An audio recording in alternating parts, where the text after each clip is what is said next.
যারা ঐকান্তিক গৌর ভক্ত, গৌর নিষ্ঠ, তারা কিন্তু কখনো গৌরকে ভুলতে পারে না। যারা একবার গৌর চরণ সার করেছে, যারা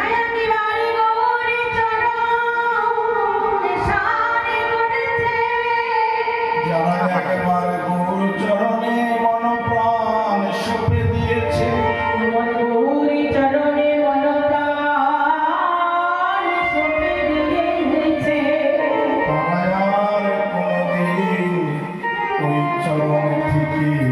নিজের মস্তকটাকে সরিয়ে নিতে পারে না।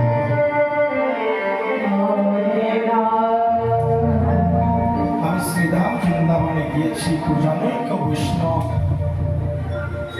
জিজ্ঞাসা করলেন, বাবা আপনি কোথায় থেকে এলেন? আমি বললাম, বাবা আমি এসেছি শ্রীধাম নবদ্বীপ থেকে।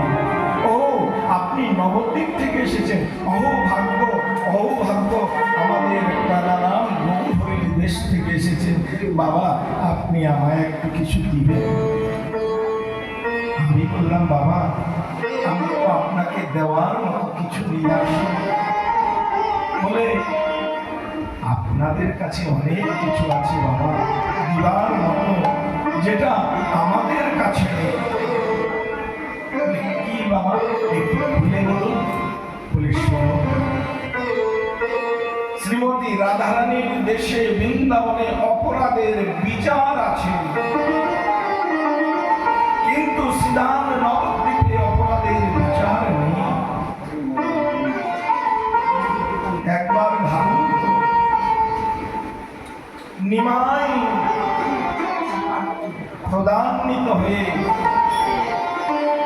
ঘরের সব জিনিস নষ্ট করে দিয়েছে ভেঙে। সচিমা কিন্তু নিমাইয়ের প্রতি ক্রোধ প্রকাশ করলেন। মায়ের এত দয়া, নদিয়াবাসীর প্রতি গৌরহরির এত কৃপা, তিনি চাইলেও প্রেম দেন আর না চাইলেও প্রেম দেন। তিনি যে প্রেমের ঠাকুর গো, তিনি আমার প্রেমের ঠাকুর। জগজনে প্রেম বিতরণ করবার জন্য শ্রীধাম বৃন্দাবন থেকে নবদ্বীপে গিয়ে উদিত হয়েছে।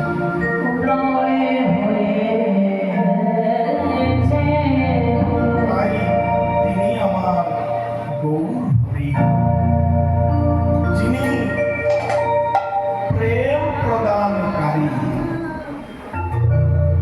বৃন্দাবনে গিয়ে ভজন করলে রাধারানীর কৃপা পাওয়া যাবে, বিনা ভজনে রাধারানীর কৃপা পাওয়া যাবে না।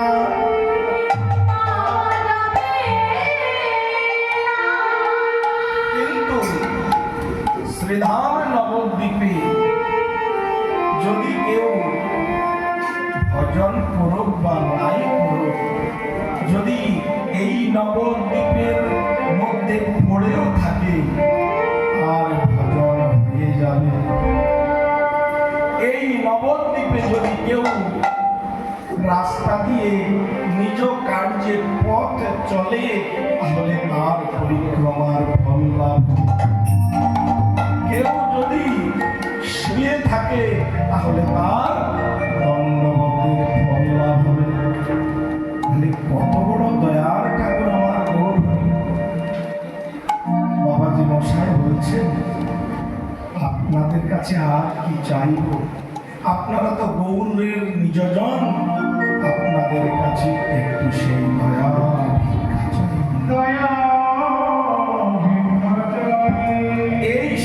এই হেন দয়ার ভূমি, কৃপার ভূমি শ্রীধাম শ্রীমান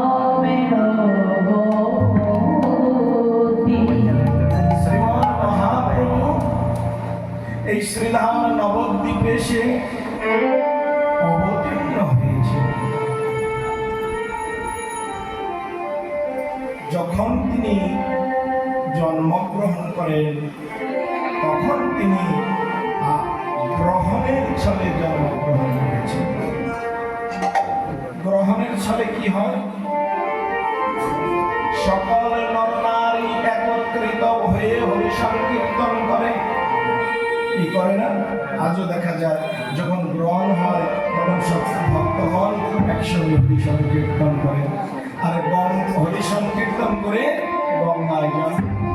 গ্রহণের ছলে প্রভু সকলকে হরিনাম নিয়ে অবতীর্ণ। একটু বড় হয়েছে,